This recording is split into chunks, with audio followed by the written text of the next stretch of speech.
This presentation will be on required aircraft maintenance. It's important for pilots to understand what is necessary for an airplane to be airworthy and what inspections and maintenance needs to take place. This is a safety issue for a pilot and his passengers if there's a system in the airplane that fails because it was overdue for an inspection.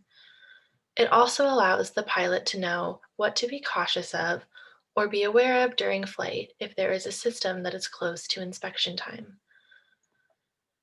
Knowing the regulations also keep the pilot out of trouble with the FAA. If a pilot makes himself aware of the FAA rules and the requirements as stated by the manufacturer of the aircraft, it results in safer flight. In this presentation, I will be going through the different FAA required maintenance inspections, air directives, and other rules surrounding aircraft maintenance.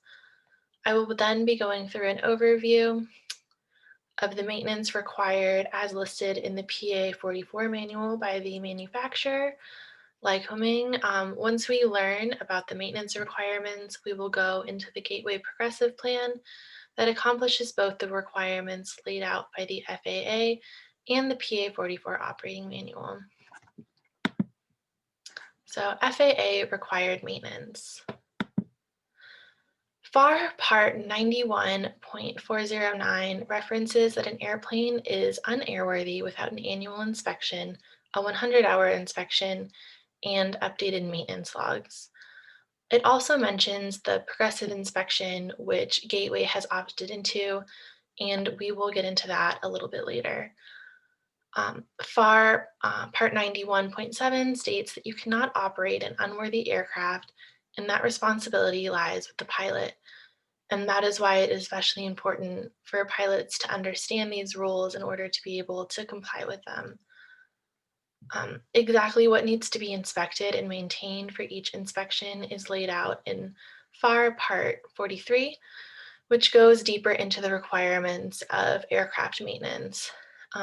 As a reference, when we're discussing aircraft maintenance and hourly maintenance, the time between maintenance is calculated based on the tachometer. The 100-hour inspection may be exceeded by no more than 10 hours, and the purpose of that 10-hour buffer is to give the pilot time to get the plane to somewhere where it can be serviced and inspected by an appropriate mechanic. There are other required inspections, such as the pitot-static system, which must be inspected every 24 calendar months, and the ELT, which must be inspected every 13 calendar months. Airworthiness directives are another point of required maintenance. These are sent out to aircraft owners if there is a design flaw or an error with a product and there is required maintenance to fix the problem.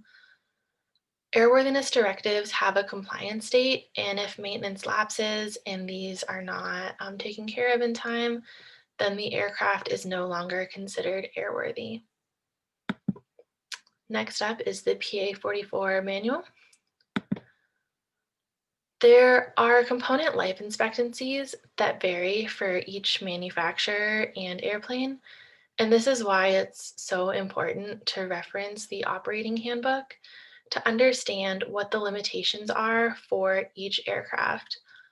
Required maintenance outlined in the PA 44 operating handbook listed air filters with a 50-hour limit, brake fluid, again, a 50-hour due time, oil change in filters every 50 hours or 90 days, whichever comes first, and fuel screens and strainers every 50 hours or 90 days, again, whichever comes first.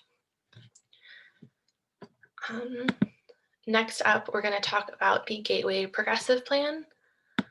And this is the plan that Gateway has entered into, and it takes place of the 100-hour and annual inspection. It is divided into multiple parts, and after 12 calendar months, a complete inspection of the aircraft will have been performed in compliance with FAA regulation. The Progressive Plan lists out a checklist of every action that must be performed and each piece of the airplane that must be inspected during each portion of the inspection period.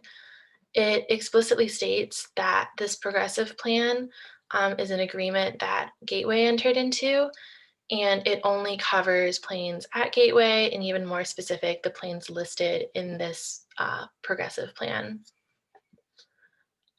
Wesley is the director of maintenance here at Gateway, and he is the one who needs to be aware of, and he's in charge of all maintenance on airplanes.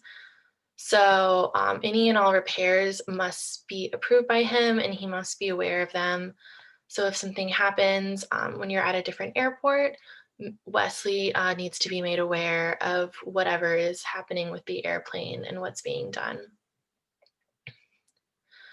The progressive plan also outlines expectations for logbook entries to reflect inspections and maintenance completed on the aircraft.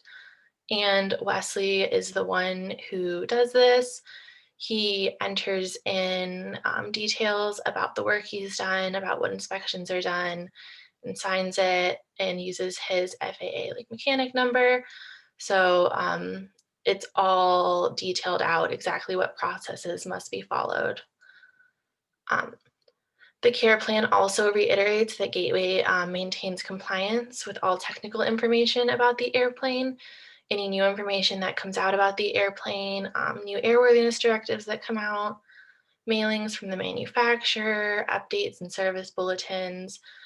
Gateway agrees that they will stay aware of any updates or changes to the aircrafts that need to be made, or notes that are coming out about them that pilots should be aware of. Some really important rules for students pilots to be aware of as they plan flights around the rules of the progressive plan are that an aircraft cannot be dispatched if due time is equal to takt time.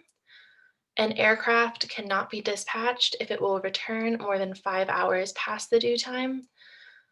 And an aircraft, there's an exception, an aircraft may be flown 10 hours past the due time of a 50-hour inspection period. A little caveat to that is that the propeller does need to be checked before that. There is a 4-part checklist if you are going to take the plane out after that 50-hour inspection is due, but you still have that 10-hour buffer. Next, we're going to be looking at logbooks. So this is the physical logbook that follows each plane around. You can look at the complete history of an airplane in here, any maintenance that's been done to it. And really importantly, this logbook keeps track of all of these required maintenance and inspections that keep the airplane airworthy. So if you need to go back and reference when the last 100-hour was due, 50-hour, annual, it's all going to be in this book. It's all going to be written out by the takt time and who did the maintenance, what exactly was done, and what like FARs it was following. So that's very important. And here at Gateway, we use Flight Schedule Pro, which shares a lot of this information that's like inputted into the computer system. So for the PA-44, we can see here that there is some maintenance. The 50-hour inspection is due in 0.7 tach hours. And there's a note there that says that it does not ground. And this is because of that 10-hour buffer. We can also see when the next annual is due, pedostatic. It shows the status of all inspections to be done on the airplane. And this concludes my presentation on required aircraft maintenance. Here are a list of sources that I used for my presentation. Thank you.